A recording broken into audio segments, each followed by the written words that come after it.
برای بررسی تاریخ تویوتا سوپرا، یه مدل معروف که بدون شک معروفترین نام در بین خودروهای اسپورت تویوتا رو داره، باید 40 سال به عقب برگردیم، یعنی به اواخر قرن 20.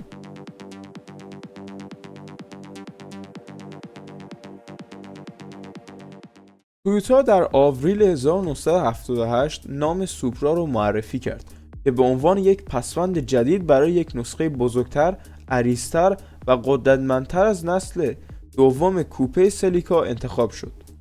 این مدل همچنین با کد شاسی آچل شناخته میشد. طراحی توسعه داده شد تا در بازار محبوب گرند تور در ژاپن و آمریکا شمالی رقابت کنه. بازاری که تقریبا به طور کامل تحت سلطه ماشین‌های ضد داستان بود. سوپرای آچل جدید که در بازار داخلی به نام سلیکای XX شناخته میشد، موتور 4 سیلندر سلیکا رو با یک موتور 6 سیلندر نرم و روان جایگزین کرد که شخصیت لوکس‌تری به خودرو میداد. و اینطور بود که تاریخ تویوتا سوپرا آغاز شد. سوپرا MK2 قدم بعدی در تاریخ تویوتا سوپرا با معرفی A60 سلیکای XX یا همون تویوتا سوپرای MK2 برداشته شد که در ژاپن در جولای 1981 رونمایی شد. این مدل جدید که بر پایه پلتفرم نسل سوم تویوتا طراحی شده بود، بر قدرت و عملکرد ورزشی تمرکز داشت و در همه بازارهای صادراتی به عنوان سلیکای سوپرا به فروش رسید. سلیکا سوپرای جدید برای اولین بار در آگوست 1982 وارد بازار اروپا شد و به دلیل عرضه محدود تنها 100 خودرو در ماه در بریتانیا حس انحصاری تری به خود گرفت. نشونه های دیگه سلیکای سوپرای نسل دوم، چراغ‌های جلوکشویی، گلگیرهای پهن‌تر و مهمتر از همه برای علاقه‌مندان، سیستم تعلیق مستقل عقب بود. تویوتا سوپرا موفقیت اولیه ورزشی. برخلاف سلیکا سوپرای نسل اول که بزرگترین دستاوردش در دنیای موتور اسپورت کار کردن با عنوان خودروی سرگروه در گرند پری ایالات متحده 1979 بود، A60 دوران پربارتر و پرشورتر و هیجان انگیزتری رو تو پیست تجربه کرد. راننده‌ای به نام وین پرسی تو مسابقات قهرمانی اتومبیل‌های سالن بریتانیا با سلیکا و کورولا موفقیت‌های زیادی کسب کرد. بنابراین طبیعی بود که در سال 1983 به سلیکا سوپرای روی بیاره. وین پرسی در نهمین دور از سری مسابقات 1984 با غلبه بر رور 3.5 لیتری اندی راورس پیروزی قاطعی کسب کرد. بعد از اون افسانه موتورسواری بری شین فرمان این ماشین رو برای فصل 1985 BSSC به دست گرفت. همون سال پرکلوند با سلیکا سوپرای همرنگ ولی غیر رسمی قهرمان گروه A رالی اولستر شد. تویوتا سوپرا وضعیت استقلال. سوپرا MK3 تویوتا تولید سلیکا سوپرای A60 رو در دسامبر 1985 متوقف کرد که برای مدتی با سلیکای نسل چهارم جدید که در ماه آگوست معرفی شده بود همزمان بود. از این نقطه به بعد سلیکا و سوپرا از هم جدا شدند و به مدل‌های مستقل روی پلتفرم‌های مختلف تبدیل شدند. سلیکا به سمت دیفرانسیل جلو رفت و سوپرا به تکامل نقشش به عنوان یک گرند تور دیفرانسیل عقب در خط تولید گسترده تویوتا ادامه داد. همون موتور VMGTE بعداً برای مدل محدود 3 لیتری GT توربو A به 270 اسب بخار ارتقا پیدا کرد. این نسخه ویژه که سریع‌ترین خودرو ژاپنی اون زمان بود، سوپرا رو برای رقابت در مسابقات گروه A ژاپن، قهرمانی‌های اتومبیل‌های تورینگ اروپا و رالی گروه A همتا کرد. همتای تنفس طبیعی VMGTE موتور آغازین فروش سوپرا در بریتانیا بود که از جولای 1986 با استراتژی قیمتگذاری رقابتی برای همتراز کردنش با رقبای خودش با وجود هزینه‌های بالای واردات شروع شد. یک اسپویلر عقب به عنوان استاندارد روی نسخه‌های اروپایی نصب شده بود. بنابراین تنها گزینه‌ها رنگ متالیک، روکش چرمی و گیربکس اتوماتیک بودند.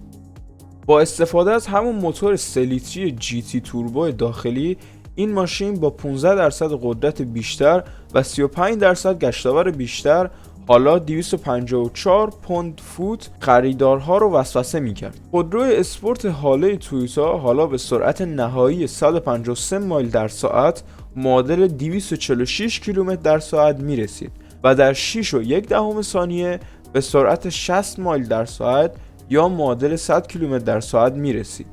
یعنی 1.9 ثانیه سریعتر از مدل غیر توربو. در صنعت خودرو ژاپن در اواخر دهه 80 و اوایل دهه 90 دوران موفقیت چشمگیری را تجربه کرد و رقبای تویوتا خودروهایی مثل نیسان 300 ZX، مازدا RX 7، هوندا SX و مازدا MX-5 رو معرفی کردند. با توجه به رقابت، انتظار برای عرضه قریب القوه A80 سوپرا بالا بود، اما تویوتا به نسل سوم تا سال 1992 ادامه داد تا مطمئن بشه که میتونه خودروی جدیدی رو معرفی کنه که از بهترین های نسل فعلی بهتر باشه.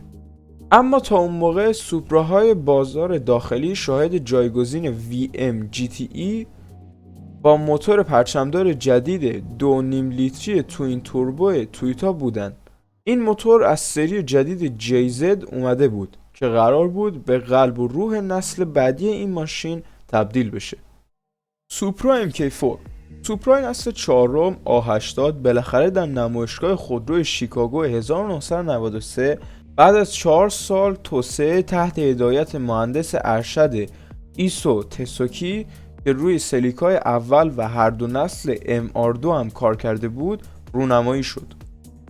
برخلاف هر چیزی که تویوتا قبلا تولید کرده بود، تناسبات و طراحی روان A80 بیشتر مدیون 2000 GT دهه 60 بود تا نسل قبلیش، با خط کاپوت بلند و کم اسپویلر عقب بلند اختیاری. از نظر آیرودینامیکی کارآمد بود و واضحاً هدف قرار داده بود که سرعت نهایی بسیار بالایی رو ارائه بده. MK4 توربوی دوقلوی 3 لیتری سری JZ بین 220 تا 326 اسب بخار قدرت ارائه میداد. تویوتا سوپرا MK4 داخل فست فیورس یا همون سریع و خشن هم بوده که معروف به سوپرای نارنجی پاول واکره. کمی بعد از معرفی در ماه ژوئن 1993 در آمریکا، تست کننده های جاده‌ای در حال ساختن صفت‌های برتر جدیدی بودند، چون سوپرا نسل چهارم رقبای تاپگان رو که فقط چند سال قبل باعث نگرانی بودن رو شکست داده بود. حتی پورشه 911 توربو 3.6 لیتری هم نتونست اون رو شکست بده، در حالی که یک مجله استرالیایی این ماشین رو در مقایسه غیر منتظره با استون مارتین DB7 قرار داد که سوپرا به درستی اون رو در سطح عینی برد. وقتی مطبوعات بریتانیا به سوپرای جدید دست پیدا کردن که فقط به عنوان یک نسخه توربو در اروپا در دسترس بود، موتور جدید 2JZ GTE گشتاور اوج رو از 1300 تا 4500 دور در دقیقه ارائه میداد، قبل از اینکه در 156 مایل در ساعت به طرز بیرحمانه‌ای قطع بشه. پایداری آیرودینامیکی تقویت شده این ماشین باعث میشد احساس بشه که با نصف اون سرعت در حال حرکته. وقتی سوپرا MK4 در اواخر 1996 در بریتانیا متوقف شد، از مجموع 16000 سوپرای فروخته شده در بریتانیا در تمام نسل‌ها 600 دستگاه فروش داشت.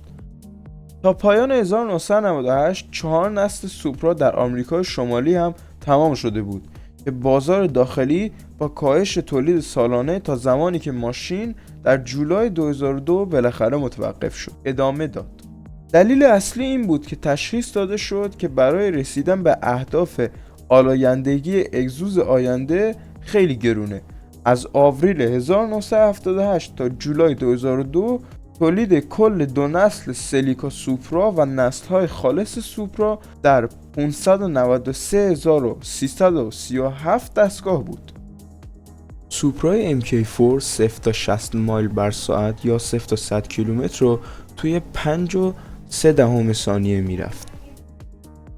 برای سالهای متعمدی فکر نسل پنجم تویوتا سوپرا فقط یک آرزوی دور بود، اما با رونمایی از مفهومی چشمگیر و واضحاً الهام گرفته از سوپرا، تویوتا FT1 در ژانویه 2014 جرقه‌ای از امید روشن شد.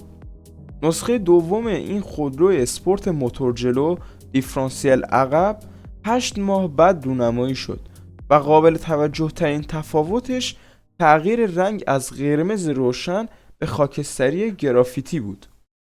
اطلاعات بیشتر در مورد یک نسخه احتمالی تولید این مفهوم تا زمانی که تویوتا یک تصویر تیزر سایه‌دار رو قبل از نمایشگاه بین‌المللی خودرو ژنو 2018 منتشر کرد ارائه نشد. هیجان پیرامون این اعلامیه باور نکردنی بود و خودرو واقعی همه چیزی بود که علاقه‌مندان تویوتا انتظار داشتند. تویوتا GR سوپرا ریسینگ کانسپکت نه تنها نام و روح مشهورترین مدل در میراث خودرو اسپورت تویوتا را احیا کرد، بلکه تعهد تویوتا را برای بازگرداندن سوپرا به بازار نشون داد. این ماشین بالاخره از 2018 تا همین الان در حال تولیده. مگزین موتور ترند گزارش داده بود که یک جانشین احتمالی برای سوپرا ممکنه بر اساس FTHS Future Toyota Hybrid Sport ساخته بشه که در نمایشگاه بین‌المللی خودرو آمریکای شمالی 2007 رونمایی شد.